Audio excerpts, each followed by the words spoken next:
Mais um diário de leitura dos Diários de Sylvia Plath.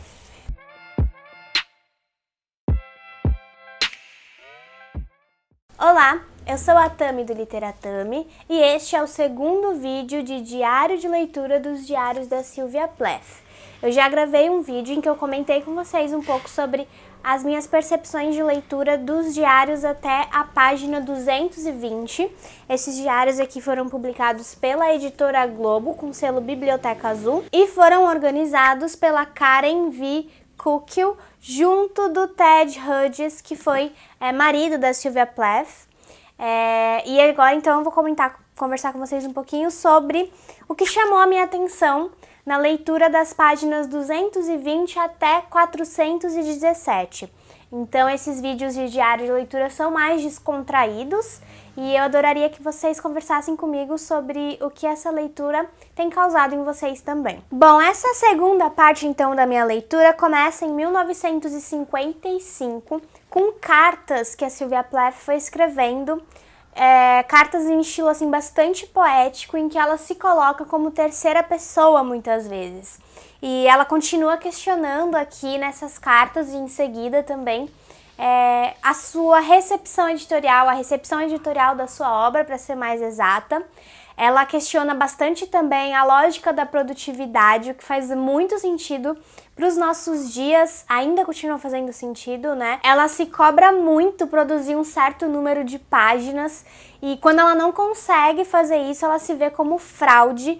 Então ela continua assim, nessa pira da autocrítica que é muito cansativa para ela, menos do que pra gente que tá lendo. Eu imagino, a gente consegue sentir o quanto isso é exaustivo para ela mesmo. E de vez em quando ela tem uns lapsos de consciência, digamos assim, que é quando ela dá uma folguinha dessa autocrítica, dessa insegurança, das descrenças em si mesma.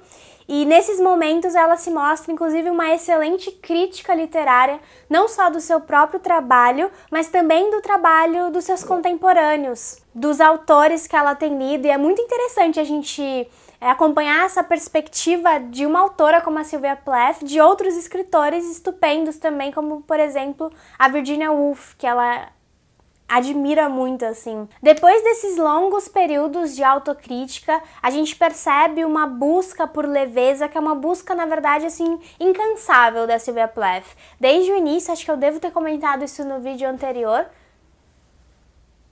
Um livro caiu ali atrás sozinho, mas eu devo ter comentado isso no vídeo anterior. Ela tem esse desejo de leveza que ela não consegue alcançar, que ela não consegue concretizar, porque ela é bem dura consigo mesma, sabe? Ao mesmo tempo, ela se vê ou ela vê os seus desejos como superior aos das outras mulheres. Ela se compara bastante às outras mulheres, não só as mulheres escritoras, mas as mulheres com quem ela convive, que passam pela vida dela ali. Então a gente percebe que até essa coisa de se cobrar tanto vem da sua socialização como mulher, porque ela faz a mesma coisa com as outras mulheres. E ao mesmo tempo em que ela coloca os seus desejos como algo superior ao das outras mulheres, ela não se considera boa o suficiente nunca, mesmo se comparando com elas. Ela nunca tá satisfeita consigo mesma, sabe? Ela ainda se vê como uma fraude. Tem aqui até um trecho na página 232 que eu vou trazer para vocês, em que ela diz o seguinte, ela tá falando sobre um caso, um relacionamento amoroso que ela teve, e ela fala assim: generosa. Sim, hoje perdoei Chris. Por me abandonar, magoar um pouco, até mesmo ter conhecido as duas moças sem rosto me magoou. Só porque sendo mulher eu enfrento todas as mulheres para manter meus homens. Meus homens. Sou mulher. Não há lealdade nem entre mãe e filha. As duas disputam o pai, o filho, para a cama do corpo e da mente. E pode até soar como um comentário, né, aleatório ali jogado, mas não, essa coisa da Sylvia de se enxergar sempre em competição com outras mulheres, que é uma lógica que não tá só sobre ela, né, a gente sabe que essa é uma lógica que se reproduz muito numa sociedade patriarcal.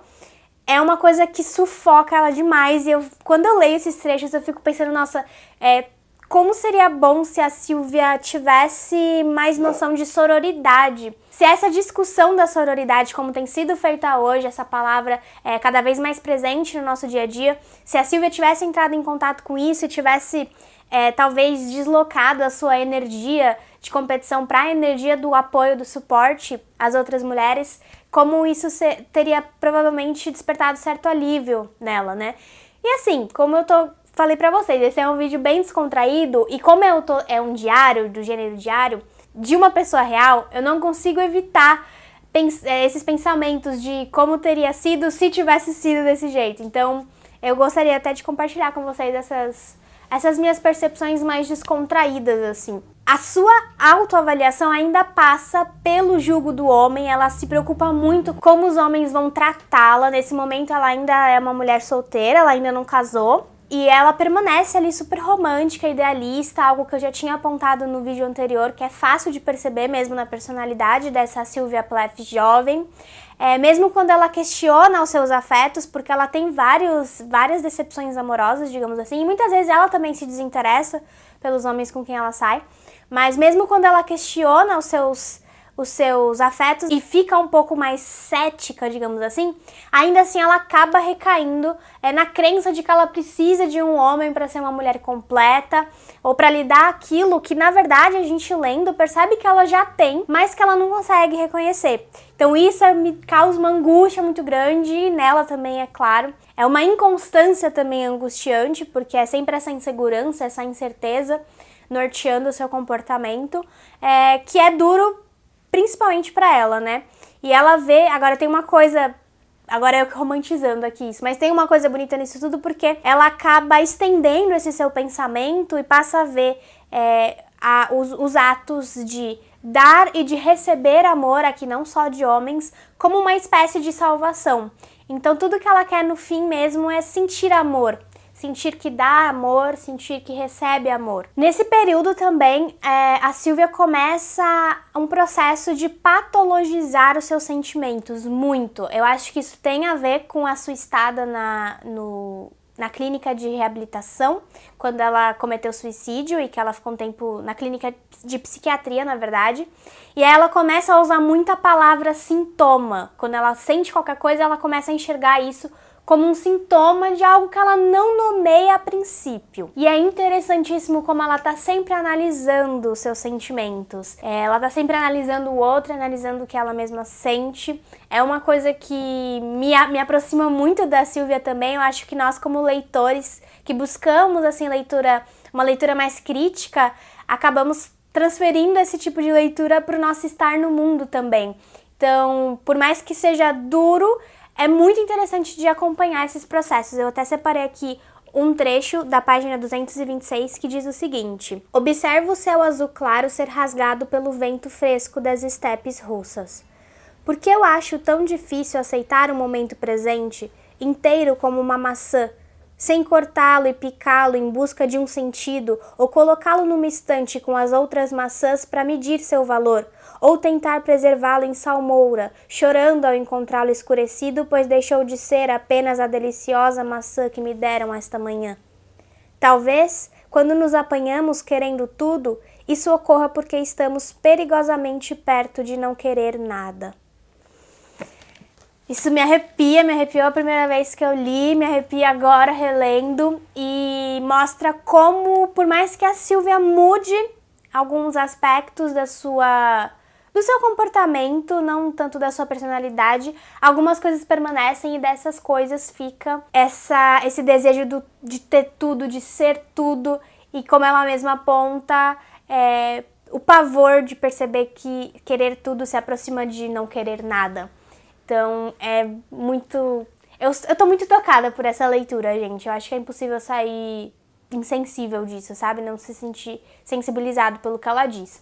Agora, uma outra coisa bacana dessa parte do diário, dessas páginas, é que neste momento a gente passa pela entrada do Ted Hughes na vida dela. E é muito curioso como ela descreve esse encontro, essa primeira vez que eles se veem, como o pior. Ela descreve o Ted como o pior. Vou ler também pra vocês porque acho que fica melhor pra entender. Ela diz assim, ó: então aconteceu o pior.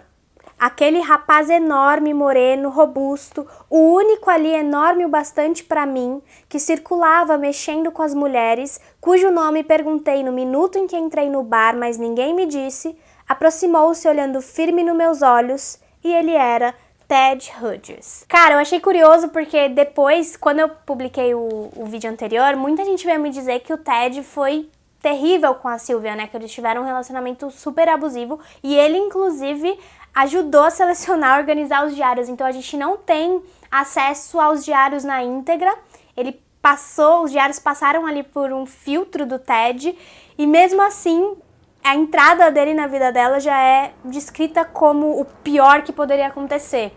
Eu achei muito louco isso. No vídeo anterior eu falei pra vocês que eu parei a leitura no momento em que a Sylvia tinha tentado suicídio pela primeira vez, e aí ela ficou um tempo na clínica, e aí ficou um tempo sem escrever. E aí o que vem depois são registros de um momento psicologicamente dificílimo pra ela. É complicado, é profundo, é tudo, gente. É muito difícil falar sobre a Sylvia Plath, mas eu queria dividir com vocês aqui mais uns trechos que mostram bastante de como ela se maltratava, sabe? Ela diz o seguinte, ó: preciso aprender com o desespero a me abrir, saber onde e para quem me entregar. Que eu jamais seja fraca a ponto de revelar aos outros quanto sangro por dentro. Como pinga dia a dia, empoça, coagula. E aí ela começa a questionar, poucas são as vezes aqui nesse momento, nesses trechos que eu selecionei, né, nessas páginas que eu li, na verdade, em que ela cita diretamente o suicídio, mas acontece e sempre assim, desse jeito. Parece que ela tenta esconder muito isso como se fosse uma fraqueza, sabe? E além disso, ela também anota pouquíssimas vezes idas ao psiquiatra aqui. Isso também me intrigou bastante nessa pira de querer pensar o que seria se tivesse sido. Eu fico pensando que talvez se ela tivesse tido um acompanhamento psiquiátrico mais de perto, também as coisas ficariam um pouco mais leves pra ela. Pelo que a gente vê aqui, tava bem pesado nesse período. Mesmo assim, ela continua ali, o seu trabalho sempre continua, o seu trabalho com a literatura. E nessa fase da vida dela é interessante que ela começa a enxergar as panelinhas literárias, e a gente vê também como pouca coisa mudou em relação a isso. As panelinhas sempre existiram em todos os lugares do mundo, em todos os períodos, e isso deixa ela bem irritada. Ela vai se casar com o Ted em 1956, então acho que mais ou menos um ano depois que ela conheceu ele. Essa edição é interessante porque aqui pra trás, onde eu marquei aqui, tem alguns apêndices que trazem assim trechos, registros por escrito de coisas que ela escreveu não exatamente no diário, mas que se encaixa ali nos registros, nas entradas dos diários cronologicamente, e aí a gente vai acompanhando, a edição manda a gente pra lá. Eu, sinceramente, achei isso um pouco confuso, algumas vezes isso atrapalhou um pouco a minha leitura, mas ainda assim é legal pra caramba a gente ver como ela vai escrevendo algumas coisas assim aleatórias que ela enxerga, como ela vai praticando exercícios de escrita, de descrição, de narrativa. E vários episódios assim da vida dela também é legal de ver, que estão pra fora do diário por alguma razão, sabe? Outra coisa legal aqui, interessante na verdade, é que ela parece não ter levado muito a sério no início o relacionamento com o Ted, principalmente porque ela estava apaixonada por um outro cara chamado Richard. Então levou um tempo, porque a gente viu os relacionamentos anteriores da Sylvia, ela se entregava assim de cara, de uma forma muito profunda. E com o Ted não foi exatamente assim, porque ela ainda tinha esse Richard na cabeça. Eu achei isso também uma coisa interessante de pontuar. E então a gente tem nesses apêndices relatos desses momentos, relatos de viagens que ela fez, desenhos também tem aqui, algumas experimentações literárias, captura do entorno como um exercício literário que a Sylvia pratica sempre, que é muito gostoso de ler, né? Quase todas as sentenças que ela registra aqui nesse período, desse momento de 1955 para 56, quando ela casa com o Ted, parecem evocar implicitamente, mas às vezes até explicitamente, a noção de sacrifício cristão principalmente, vem sempre bastante ligado, ela cita Jesus, ela cita a Bíblia, então eu acho, assim, não vou analisar psicologicamente as coisas, mas são alguns aspectos que me intrigaram, assim. O casamento vi junto com essa coisa do sacrifício. Durante esse período, imediatamente pós-núpcias, ela tá muito ligada à filosofia cristã. Acho que também porque o casamento é uma instituição, como aconteceu pra ela, essa instituição cristã, né? E ela se interessa também em analisar o tratamento do sexo na literatura quando ela casa, depois que ela casa. Então tem uns trechos ali também bem legais, ela tem esse interesse, ela demonstra o interesse de tratar o sexo na literatura de alguma maneira autêntica e traz alguns exemplos que ela gosta e que ela desgosta na literatura. Bom, como eu falei, eu achei meio confusa a organização dos apêndices. Tem uma parte, por exemplo, em que ela fica hospitalizada por conta de uma cirurgia que ela fez, que eu não entendi muito bem qual foi a cirurgia. O que eu achei legal desse período foi que, como ela descreve uma sensação de pertencimento por conta dessa internação hospitalar, que promove uma espécie de homogeneização entre ela e as outras pessoas ali internadas. E também ela cita uma gravidez que ela perdeu e eu também não entendi direito onde aquilo se encaixa. Não sei se eu li depois da hora, antes da hora, enfim. Achei meio confuso. Mas, de todo modo, seguimos. Depois do casamento em si, depois da lua de mel, quando ela já tá morando com o Ted, aí ela começa a trabalhar como professora, o Ted também trabalha com escrita. Ela ainda mantém certa inconstância, ela vai passando bastante, assim, da alegria de ter casado e das alegrias cotidianas mesmo, e dessa satisfação de finalmente chegar ao casamento, que era uma das preocupações que ela tinha muito grandes, né, que até foi um dos temas principais do vídeo anterior. Ela vai passando disso a uma angústia, a uma tristeza, sempre constante, isso tá ali toda hora, mas tem algumas mudanças no modo com que ela, pelo menos no modo com que ela descreve isso. E aqui eu não consigo evitar de pensar que o Ted participou da organização dos diários, então eu não sei se realmente a Sylvia ficou um pouco mais contida ou sentindo menos as coisas, ou se ela simplesmente não registrou como ela costumava registrar, ou se houve alguma manipulação ali do Ted nos registros. Eu não sei, não tem como a gente saber. Só sei que eu senti, sim, uma diferença bem grande de comportamento e do modo com que ela encara os seus sentimentos e as suas angústias depois que ela casou. Ela é completamente apaixonada pelo Ted, isso é inegável, pelo modo com que ela fala sobre ele aqui. Desde o momento em que eles se casam, como ele também escreve, as rejeições literárias, quando algum original deles não é aprovado, por exemplo, essas rejeições todas vêm em dose dupla, então a Sylvia sofre duplamente quando tudo dá errado. E quando as coisas dão certo pro Ted, principalmente porque nessa fase tem dado mais certo pra ele do que pra ela fica super feliz, então ela se sente muito realizada pelas realizações dele. E uma coisa triste, mas que não é surpreendente, porque a gente já sabe que isso acontece mesmo, é que ela se sente artisticamente inferior ao Ted, ao trabalho dele. Também por conta do modo com que a crítica recebe e trata dos escritos do Ted e dos escritos dela. Então não é nada que ela tira da cabeça dela, mas tem a ver também com como as coisas são recebidas. E ela cria uma dependência emocional dele em relação a ele assustadora. Ela se agarra muito a ele como uma tábua de salvação. Tipo, se tudo der errado com a minha escrita, pelo menos o Ted tá aí fazendo sucesso e eu sou a esposa dele, terei filhos com ele, tal. Que ela já tinha isso, né? A gente viu na fase primeira do diário que ela já sabia, ela já tinha isso na cabeça dela, que se nada desse certo, ela seria mãe. Ela seria esposa de alguém. E aí esse alguém vem materializado na forma do Ted, que parece também bastante confortável com isso. Então uma coisa muito maravilhosa dos diários, e que a gente vê aqui lendo a Sylvia, mas que a gente vê também quando a gente escreve os nossos próprios diários, eu inclusive escrevo bastante quando eu leio os diários da Sylvia, é que ela vai conhecendo os seus próprios processos e porque vai mantendo registro sobre eles e voltando a esses registros, sabe? E com isso ela acaba sendo mais gentil com ela mesma, porque ela percebe que algumas das angústias e dos desesperos são recorrentes e que no final algumas coisas acabam dando certo, então ela vai passando a ser um pouco mais amorosa, gentil com ela mesma, embora continue rígida em alguma medida nessa coisa de querer ser perfeita, sabe? Principalmente quando ela se iguala às suas referências literárias. E aqui eu volto a Virginia Woolf, que tem um período aqui em que ela tá lendo muito Virginia Woolf e ela admira bastante, como eu falei. E ela diz uma coisa linda que eu até compartilhei lá no Instagram. Ela diz: Virginia Woolf ajuda, os seus romances tornam os meus possíveis.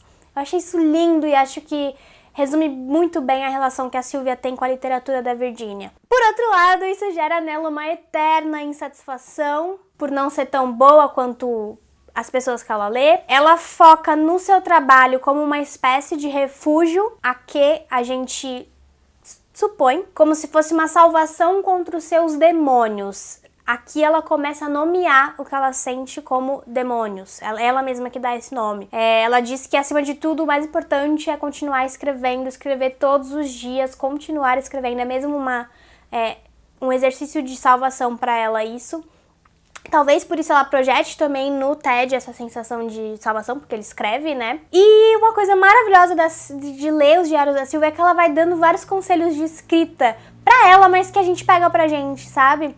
Então ela é uma excelente crítica literária e também uma excelente conselheira literária. Eu não escrevo ficção, mas eu mesma tomei alguns conselhos da Sylvia pra mim. Com o casamento, as ideias de ter filhos, que era uma espécie de obsessão pra ela, como a gente viu na primeira parte do diário, continua ali essa ideia de ter filhos, só que, pelo menos nesse primeiro momento, ela tá mais focada no trabalho do que na maternidade. Na verdade, a possibilidade de estar grávida surge várias vezes aqui como um pavor, porque isso impediria a sua carreira. Ser mãe impediria a sua carreira. Ela fala bastante sobre os sofrimentos de lecionar, porque ela tá dando aula, mas a gente sabe, ela não esconde que o que ela queria mesmo era viver da escrita. Depois do casamento, ela fica muito mais concentrada na escrita. Eu acho que tem a ver também com uma influência do TED, que trabalha com isso. E ela também fica mais angustiada com a carreira, porque ela vê o tempo passando, né? A necessidade de ser mãe. E as coisas não estão acontecendo muito ainda. Ela recebe várias rejeições de revistas para as quais ela manda poemas, coisas assim, nesse período. Então, ela tá bem preocupada com essas coisas. Dá vontade de falar pra ela, calma, querida, tá vindo o seu sucesso aí, mas não dá pra falar, né? Em 1957 é quando ela começa a fazer referência a esses seus demônios. E ela escreve uma carta intitulada Carta a um Demônio, que é uma carta, assim, super forte e emocionada, que eu de lembrar de novo me arrepio, porque... não sei, não tenho muitas palavras pra descrever o que essa carta diz, mas é uma carta que ilustra bem todas as aflições que passam pela cabeça dela. Ela não quer citar um nome patológico daquilo, né, mas aquilo tá ali e ela enfrenta aquilo através da escrita, então é de uma potência impressionante essa carta. Além de também representar um lema que ela defende bastante nessa parte dos diários, que é de que recriar a experiência vivida é renovar a vida. Então, ela encontra essa renovação, esse desejo de viver de novo pela escrita. É algo muito bonito mesmo. Nesse sentido, os diários são primordiais, porque é nelas que ela escreve todos os dias, é neles que ela escreve todos os dias. E também são excelentes companhias, porque ela os revisita, como eu comentei com vocês, e assim vai averiguando o seu desempenho, as suas superações, tanto profissionais quanto emocionais, e as suas conquistas. Então, é muito bonito como os diários fazem companhia para ela. Então, eu venho até aqui dizer para vocês, gente, se vocês não escrevem diários, escrevam diários, porque pode ser uma experiência muito transformadora até, eu diria. Então, eu sou uma defensora dos diários, não só como gênero, porque eu adoro ler diários, mas também para escrita. E aí eu parei a leitura nessa página que eu falei para vocês, né, na 417, porque logo depois, na página 416, a gente tem fotografias da Sylvia. Eu não sei se vai dar pra ver bem, vou tentar dar um zoom na edição. Mas tem umas fotos lindíssimas da Sylvia aqui, gente. Essas aqui são maravilhosas. Enfim, aí vem essa galeria de fotos aqui no meio da edição. E eu parei nessas últimas fotos. Aqui ela com o TED. E é isso. Aí depois a gente vem conversar, então, quando eu chegar nos 75% da leitura. Eu tô separando de 25 em 25, então serão 4 vídeos de diário de leitura.